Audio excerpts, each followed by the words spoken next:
Bueno, pues buenas a todos y bienvenidos a vuestra casa de Fórmula 1. Bienvenidos a un nuevo vídeo en el cual vamos a seguir comentando múltiples noticias que han surgido. Tenemos muchísimas cosas que comentaros y todos los temas que vamos a tratar estarán detallados en la descripción de este vídeo. Tenemos muchos temas interesantes y sobre todo uno clave que habréis podido ver en el titular que estará al final del todo, por lo que si queréis saber en qué momento da comienzo lo podéis hacer mediante dicho índice. Habiendo dicho todo esto, vamos a dar comienzo y lo primero de todo que queremos hablar en este vídeo tiene que ver con las posiciones medias de la temporada 2023 de los pilotos de Fórmula 1. Unas posiciones medias bastante interesantes y que la verdad que cambia bastante en comparación a lo que ha sido el Mundial. Es decir, se ha cogido todos los resultados que han tenido los pilotos a lo largo de toda la temporada y se ha hecho la media, en qué posición habrían quedado durante toda la temporada, y además se ha hecho una tabla. En esta tabla la Fórmula 1 nos pone la diferencia en cuanto a posición con respecto al Mundial, si han subido o han bajado algún puesto, y algunos de ellos son bastante interesantes como os queremos comentar. Esto realmente la Fórmula 1 lo sacó hace varias semanas, pero hubo gente sacando pecho por cosas que yo simplemente lo traigo como mera curiosidad y para mostrar que realmente hay cosas interesantes en este sentido, pero sacando pecho por algo que bueno, lo comentaremos en el canal, pero creo que no tiene absoluto sentido. Antes de poneros además también esas posiciones medias que vamos a comentaros, quería recordaros un poco cómo funciona, y es el hecho de que también vamos a ver algunas posiciones cambiadas. Y bueno, ¿a qué me refiero con esto? Lo que quiero decir es que al sacar una media puede ser diferente a lo que vemos en el Mundial. Es decir, si tú quedas en una carrera primero y en la siguiente carrera quedas decimosexto y sacas la media de lo que llevas en esa temporada, que serían solo 2 carreras, tu media sale de una posición de 8,5. Esa sería tu posición media de la temporada hasta ese momento, pero tú tienes 25 puntos. Mientras que si en esas 2 primeras carreras has quedado en las 2 octavo, únicamente cuentas con 8 puntos, pero tu media es octavo. Es decir, tu media está por delante del otro piloto que ganó una carrera, pero en cuanto a puntos él te saca muchísimos. Así que simplemente es para que tengamos en cuenta de que no la posición media te indica claramente en qué posición vas a quedar. Y esto también es por el motivo por el que vemos varios pilotos caer o subir de rendimiento. Sobre todo en este sentido lo adelanto también antes por hablar acerca de los pilotos de McLaren. Los pilotos de McLaren, su media es bastante baja, quizá para la que pensaríamos muchos de nosotros, sobre todo porque al principio de temporada tenían un rendimiento muy malo. El problema está en que en el principio de temporada perdieron muchos puntos, ya lo sabemos, pero como los recuperaron al final, es mejor los buenos puntos que sacó Norris al final de temporada, que ya vimos la remontada que hizo, que haber estado todo el año variando mucho de posiciones hasta estando rondando los séptimos, octavos, novenos puestos. Por eso al final Norris, por ejemplo, ha superado a Sainz o estaba en esa pelea frente a Fernando, Leclerc y Carlos. Pero luego la posición media cae mucho porque al principio de temporada aquí sí perjudica. Es por lo que lo quiero de por sí adelantar. Así que ahora ya sí, habiendo explicado un poco esto, las posiciones medias son las siguientes que estáis ya viendo ahora mismo en pantalla. Vemos a un Max Verstappen primero, que eso era obvio, pero una media de 1,27 es una locura. Claro, también tenemos que tener en cuenta que es la temporada más dominada ha sido la temporada más dominada por un equipo, que ya lo sabemos, por el equipo Red Bull, y la temporada más dominada por un piloto, que ha sido en este caso Max Verstappen, un piloto neerlandés, un Max Verstappen que ha ganado 19 de las 22 carreras que se han disputado. Es que claramente ha quedado más veces en primera posición que en cualquier otra posición. Entonces es que no está ni en 1,5, que dirías, bueno, es que ha ganado muchas carreras, pero luego le baja la media. No, es que ni siquiera, es que está más cerca de la posición media de 1 que de haber quedado segundo.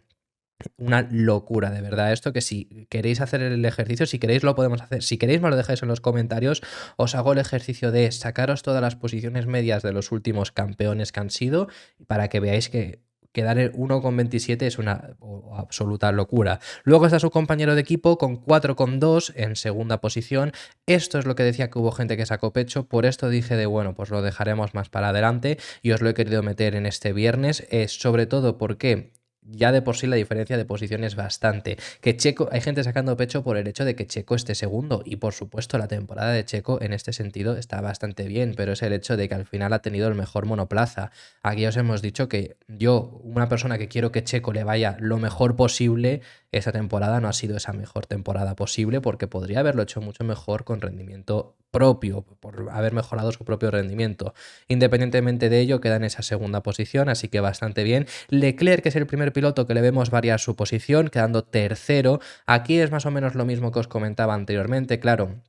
Si consigues, la cosa de Leclerc es que hay muchas veces que queda noveno, octavo, séptimo, entonces eso te sube en comparación. También luego a Leclerc le ha perjudicado en el Mundial algunos abandonos que ha tenido, pero ese es el problema que ha tenido y eso es lo que la media le ha subido en comparación con esto, pero le vemos ahí en ese segundo puesto. Luego, por ejemplo, vemos a Hamilton que ha quedado tercero, pero claro, es lo que os digo, Hamilton sí que ha tenido más un rendimiento de o podio o quizá incluso casi caer fuera de puntos, entonces ese es el motivo por el que vemos en cuanto a la media un poco mejor a Leclerc. Luego vemos a Fernando Alonso, Carlos Sainz es el siguiente. Vemos a Fernando Alonso caer una posición también, la pérdida frente a Charles Leclerc. Sí que su media subía mucho al principio de temporada, pero al final la ha bajado, se queda con ese 5,6. Carlos Sainz, que tiene una temporada más estable a lo largo de todo el año, se queda con ese 5,68. Quizá las últimas carreras de la temporada le han perjudicado para no estar por delante de Alonso en esta estadística. Luego vemos a Russell. Russell es la primera sorpresa que me llevo positiva. Su posición, la verdad, que está bastante bien con ese 6,11. Me esperaba un peor rendimiento, un peor año de Russell, la verdad, pero bueno, a lo mejor por la media y tal. Sube una posición que es la que pierde en este caso Lando Norris, pero eso ya os lo hemos explicado, el motivo por el que los dos... Ya veis que el otro McLaren ni siquiera está, es por ese motivo, ¿no? Pero con Russell, la verdad que me llevo una grata sorpresa en comparación a lo que yo me esperaba. La verdad me esperaba un Russell que hubiera estado mucho más abajo, así que muy bien en ese sentido. Norris, que os lo hemos explicado, luego cae hasta este octavo puesto con ese 7,42. Con Stroll también me llevo una grata sorpresa porque ha tenido muchas carreras donde ha quedado último no, pero fuera de puntos. Ha tenido muchas carreras en las que ha sufrido y aún así está con ese 8,8 y con 8,88 mejor dicho, y con ese noveno puesto en la clasificatoria, así que bastante bien. Y luego un Esteban Ocon que en cuanto a posición media sí se cuela en este top 10. Al igual que a McLaren le perjudica al principio de año, en este caso a los dos Alpine, porque luego veréis a Gasly también, le beneficia mucho el principio de año donde, pese a que no tenían ni por asomo nivel para pelear frente a Aston, que era lo que decían, o para pelear frente a Ferrari y Mercedes, sí que tenían mejor rendimiento que McLaren y en la posición media pues la aumenta. Pasamos a las 10 últimas posiciones y vemos a un Piastri que se cae del top 10, pero ya os hemos explicado el motivo de los dos McLaren. Luego vemos a un Pierre Gasly que en cuanto a posición media ya vemos que pierde con su compañero de equipo porque luego en el Mundial sí que le ha conseguido ganar en cuanto a puntos. También os hemos explicado cómo es posible que un piloto tenga más puntos que otro, pero en posición media esté por detrás, básicamente por conseguir unos resultados pues más extremos. Luego vemos a Alexander Albon con ese 11,11, Tsunoda con ese 11,68, empatado a la misma media con Daniel Ricciardo. También te digo que en este gráfico me hubiera gustado ver la media de Tsunoda también haber visto la media de De Vries y la media de Lawson. Ricciardo al final no corre tantas carreras, entonces es un poco más complejo de hacer esta media, y también Ricciardo se libra de sobre todo el peor momento del Alfa Tauri. El único mal momento que él conduce es Hungría y Bélgica, las dos primeras carreras, pero luego Zandvoort no la corre y cuando regresa ya el Alfa Tauri era un coche bastante competitivo. Se pierde todas esas carreras que hay ahí bueno, Italia no fue mala carrera porque Lawson también consigue además un buen resultado, pero se pierde carreras por ahí por el medio, o por ejemplo Qatar, que no fue tampoco nada espectacular, y no corre tampoco el principio de temporada, que fue sobre todo cuando el Alfa Tauri peor estaba. Así que bueno, es un poco cojamos más con pinzas este resultado. Luego vemos a Hülkenberg, que su año ha sido bastante bueno, y le vemos ahí con ese 13,20. Luego vemos a Bottas, 13,36, perdiendo dos posiciones, que son las que gana Ricciardo. Hülkenberg se mantiene en la misma posición. Luego vemos Guan Yu Zhou, Kevin Magnussen y el último piloto, pero no por demasiado frente a Magnussen, Logan Sargeant. Así que esas son las posiciones medias. Si queréis que hagamos algo más a detalle sobre todo esto, me lo podéis dejar en los comentarios, y sobre todo si queréis el de las posiciones medias de los ganadores, para que veáis que lo de Verstappen es una auténtica locura, me lo podéis dejar en los comentarios. Pasando de tema, tenemos ahora que centrarnos con uno con relación a McLaren. Como os he dicho, los temas que habréis podido ver en el titular y en la miniatura del vídeo, sobre todo de Fernando Alonso, lo tendremos al final, pero este también lo habéis podido ver en el titular y en la miniatura. Nos tenemos que centrar acerca de McLaren y sobre unas palabras que ha dado Andrea Stella. En este caso, el jefe del equipo McLaren ha hablado acerca de los errores que ha cometido Lando Norris a lo largo de la temporada, especialmente en clasificación, que ha sido sobre todo donde más los ha tenido, porque en ritmo de carrera la verdad que Norris ha rendido bastante bien, pero en clasificación sí que algún que otro error ha cometido, como incluso la última carrera en Abu Dhabi, donde clasificó peor de lo que podría haber hecho debido a un propio error. Entonces, en este caso, Andrea Stella ha hablado acerca de esos errores y ha culpado a McLaren, ha culpado al coche, ha dicho que esto es algo que tienen ellos que estudiar, porque no es que Norris haya cometido un error, dos, tres, varios errores, pero que hayan sido errores propios del piloto y que entonces pues tengan que trabajar con el propio piloto, pero que no sea nada culpa de McLaren. Lo que ha dicho es que los errores que ha cometido en este caso Lando Norris son errores que ha provocado el coche, errores que también ha cometido Piastri y errores que han sido constantes, por lo que deben de conseguir trabajar para darle más estabilidad aún al monoplaza, que no cometan este tipo de errores y que no les perjudique un error de piloto que realmente no es de piloto, sino es un problema que ha tenido con el monoplaza a lo largo de un gran premio. Porque, por ejemplo, en Abu Dhabi, luego realmente el ritmo de carrera en Abu Dhabi no fue tan fuerte como se esperaba, fue más ritmo de clasificación el que tenían, la verdad que eso fue bastante sorprendente, porque sí que se esperaba un buen ritmo de carrera de los McLaren y no lo tuvieron en la última carrera en Yas Marina, pero pudo haber perjudicado, podrían haber salido en una posición más elevada y que Norris en las primeras vueltas atacase y luego haber intentado defenderse, y como eso, pues varias ocasiones más a lo largo de la temporada. Incluso una muy destacada fue la de la clasificación al sprint, la clasificación shootout, vamos, la clasificación que decidía el orden de salida de la sprint en Brasil, donde Norris se lleva la pole, se lleva la primera posición, pero él se baja del coche cabreado porque no había sido una buena vuelta. Luego, aún así, pues ese ritmo fue bueno suficiente como para llevarse la pole, pero él había cometido otro error.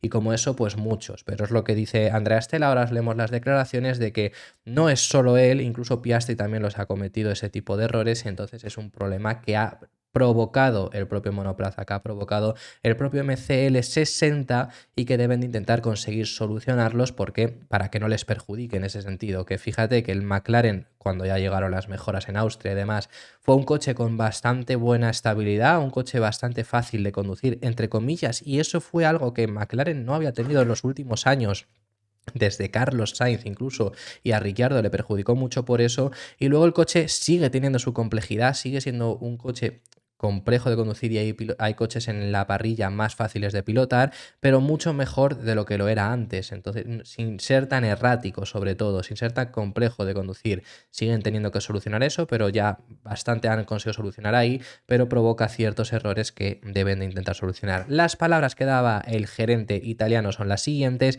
es un tema interesante. Respondía cuando se le preguntó a Andrea Stella sobre el hecho de los problemas que ha tenido Norris, como decimos. No es fácil de describir con una buena ingeniería detrás. Requiere un poco de interpretación, es decir, no es tan fácil como explicar por ingeniería, sino que hay que interpretarlo todo un poco. A menudo es difícil extender por dónde está el elemento de conducción y dónde hay un elemento de ingeniería. ¿Existe alguna característica del coche que lo haga tan punzante, tan impredecible en algunas circunstancias?, se pregunta, y lo que dice es: ciertamente en nuestro debriefing descubrimos el hecho de que recientemente hemos tenido algunos problemas de conducción que parecían ser más frecuentes de lo normal. Por eso es lo que dice de que no es un problema del pilotaje, sino si es un problema frecuente ya es un problema del coche. Así que hay algo que tengamos que investigar, no las famosas características de McLaren, sino en este desarrollo que sin duda ha dado agarre. Hemos incorporado algunos elementos, posiblemente signifiquen que el coche está perdiendo demasiado agarre, demasiado rápido en algunas condiciones.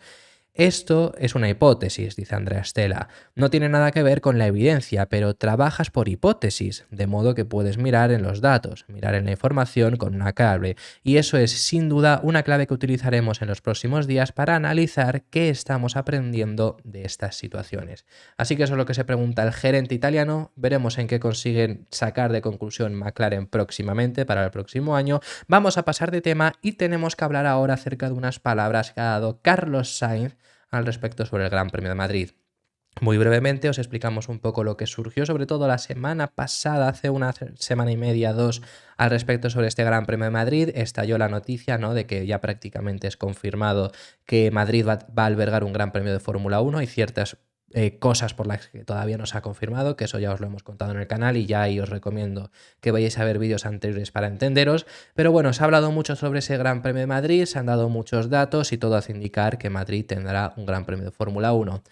La semana pasada también os trajimos que estuvimos además en el evento de Audi de Carlos Sainz Sr., previo al Dakar, vimos cómo el propio Carlos Sainz habló acerca del Gran Premio de Madrid y dijo que él como madrileño le gustaría muchísimo. Y ahora, ya incluso también Carlos Sainz Senior habló acerca de su propio hijo que está corriendo en Fórmula 1, Carlos Sainz Jr., ya lo sabemos, y que a él le gustaría mucho, por supuesto, como madrileño sería una sensación espectacular ser un piloto de Fórmula 1 y conducir en Madrid. Por lo que Carlos Sainz se ha pronunciado al respecto sobre el Gran Premio de Madrid, sobre lo que quiere, y realmente ha dicho que como madrileño a él le encantaría pilotar en Madrid porque es una sensación muy espectacular. Lo único que insiste, le gustaría el Madrid, pero en lo que insiste en que él lo que quiere es un Gran Premio de España. Eso es lo importante, tiene que haber una carrera de Fórmula 1 en nuestro país, y ya que sea Barcelona o Madrid, por parte de Carlos Sainz le es indiferente. No se quiere meter en esos temas políticos, asegura que le gustaría Madrid, por supuesto, por ser su ciudad,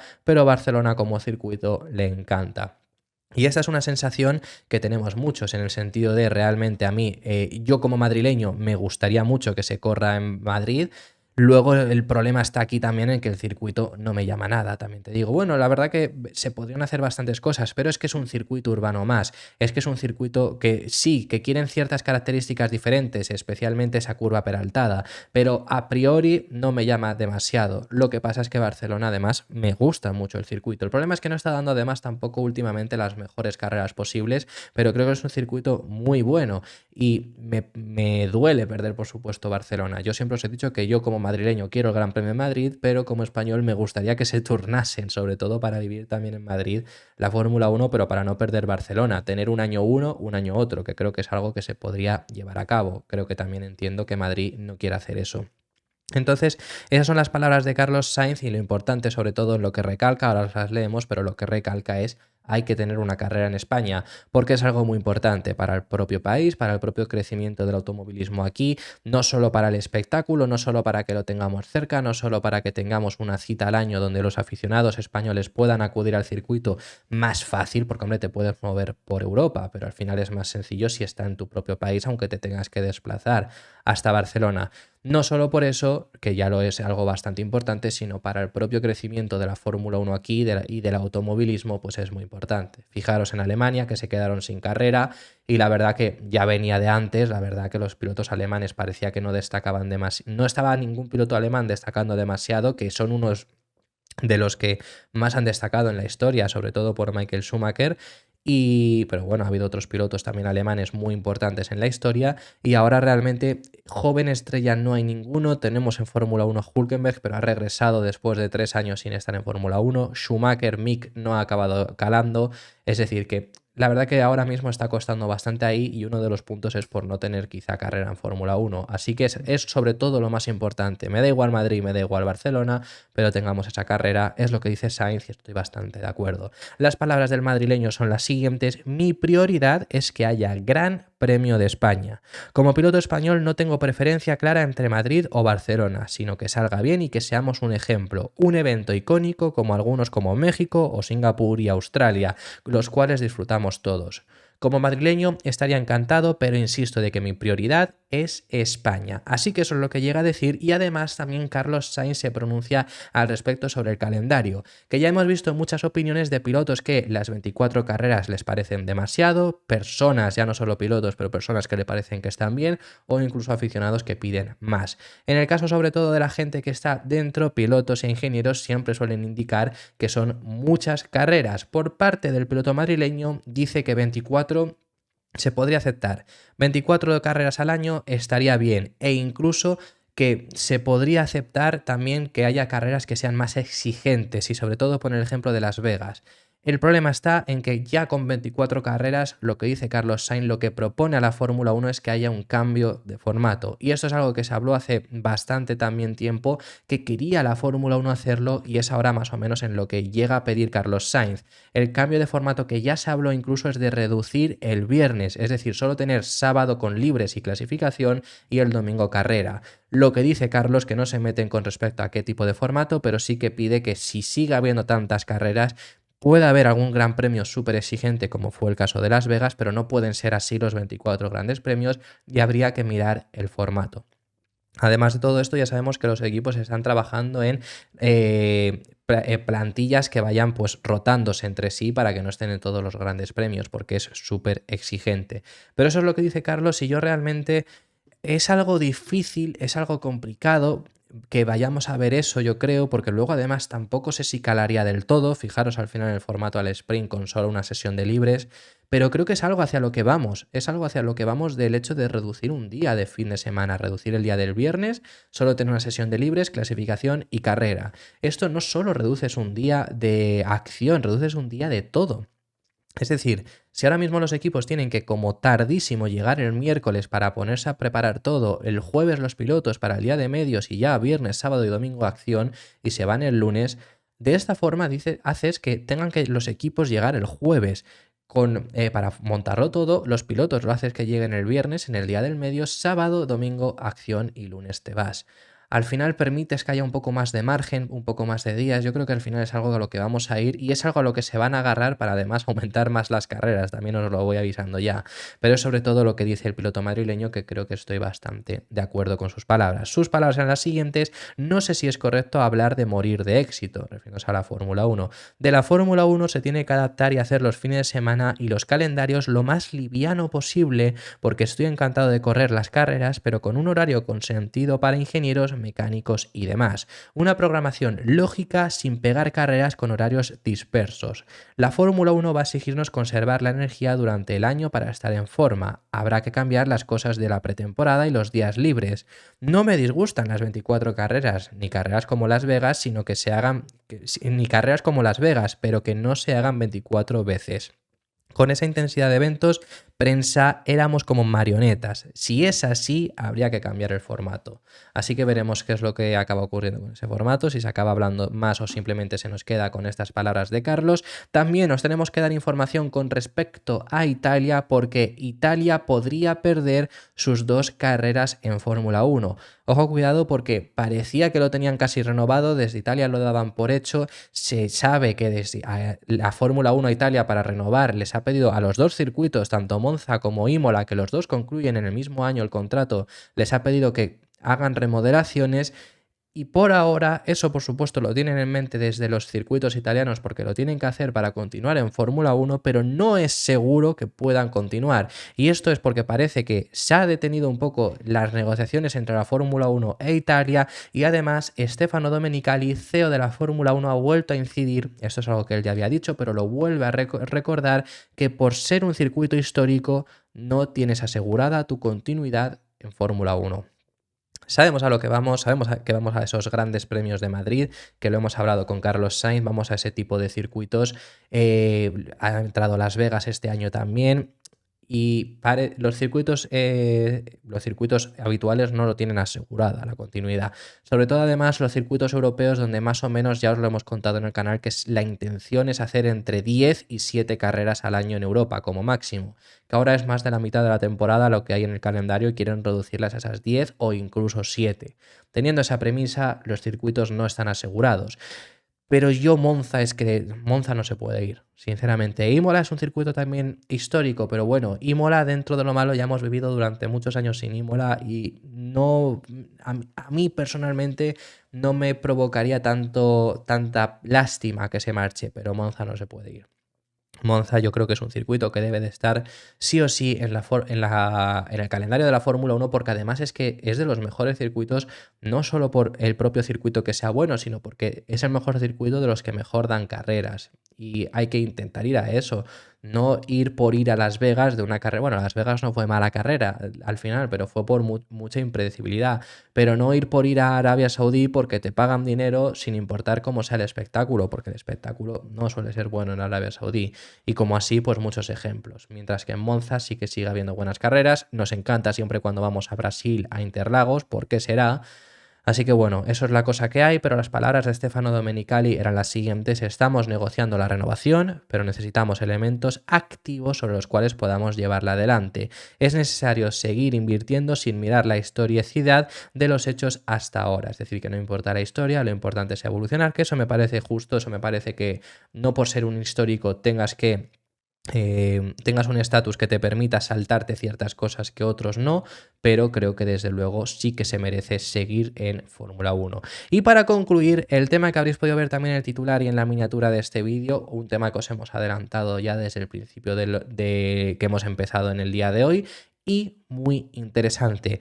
Fernando Alonso se sintió manipulado. Esto es algo que ya podíamos intuir, pero esto ha sido confirmado por el ex mecánico número 1 que tuvo Fernando en Renault en los 2 años que consiguió ganar el título, Chris Gesey. Ha comentado que se sintió manipulado en McLaren en aquel año 2007, cuando Ron Dennis prefería que ganase Lewis Hamilton. ¿Y esto por qué? ¿Por qué tenía esa sensación Alonso más allá de lo evidente, más allá de lo que todo el mundo sabíamos? Pues bueno, al final es que Ron Dennis fue una persona que impulsó la llegada de Lewis Hamilton a Fórmula 1.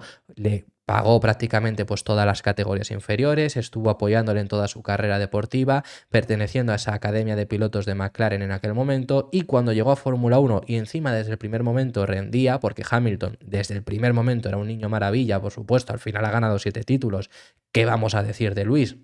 Pero desde el primer momento era capaz incluso de pelearle a un 2 veces campeón del mundo, pues entre que ganase un piloto que, palabras textuales que dice Chris Gesey, estaba cobrando mucho y eso no le gustaba a Ron Dennis, no por ya solo Fernando Alonso, pero el hecho de construir la carrera de Lewis Hamilton fue sobre todo porque Ron Dennis estaba muy cansado de pilotos que le exigieran mucho dinero. Al final, si llegaba directamente de la academia, y fijaros el rendimiento que tuvo Hamilton desde el principio, al primer año no te puede pedir muchísimo dinero, fue por ese motivo entonces, entre que ganase Alonso, que acababa de llegar además, o Lewis Hamilton, que has construido toda su carrera, prefería a Ron Dennis que ganase Lewis Hamilton.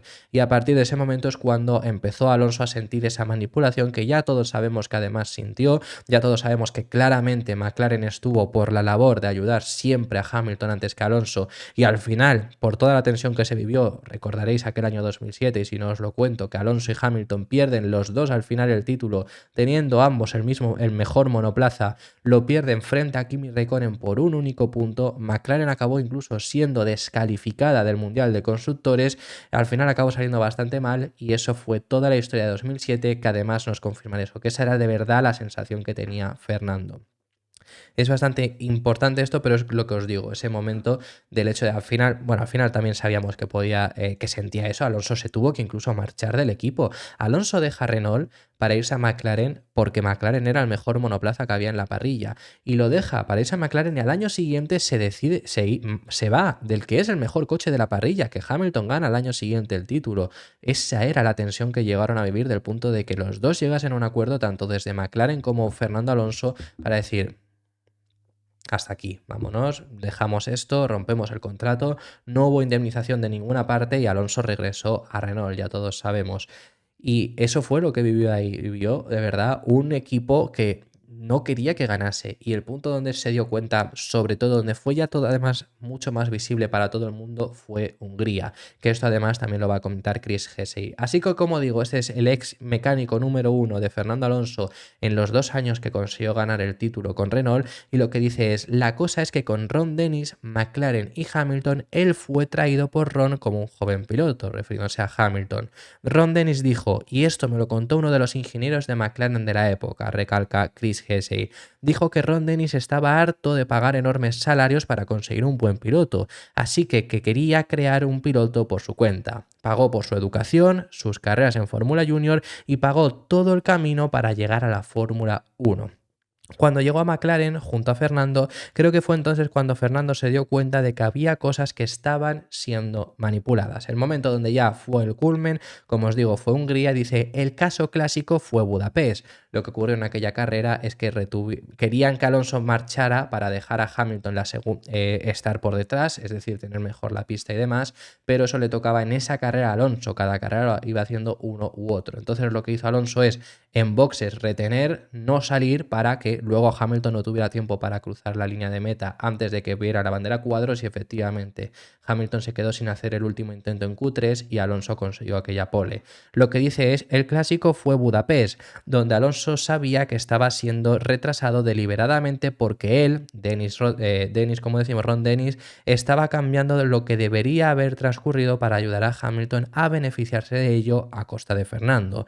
El fisio de Fernando estaba haciendo el pit board y le estaba dando a Fernando una cuenta atrás de cuándo salir al box. Fernando sabía lo que estaba pasando y dijo: esto no va conmigo. Todo fue una manipulación para que Hamilton fuera mejor, porque Ron Dennis había pagado toda su Fórmula Junior y quería crear su propio piloto. De ahí vinieron las fricciones. Así que bueno, esta es la historia que también os queríamos comentar en este vídeo, y esto ha sido todo por este vídeo. Muchísimas gracias por haber llegado hasta el final del mismo. Déjame en los comentarios tus impresiones sobre todos los temas que hemos estado tratando, que hemos hablado de temas muy interesantes, y me encantaría saber vuestra opinión, y nos vemos en el próximo, que seguiremos hablando de Fórmula 1.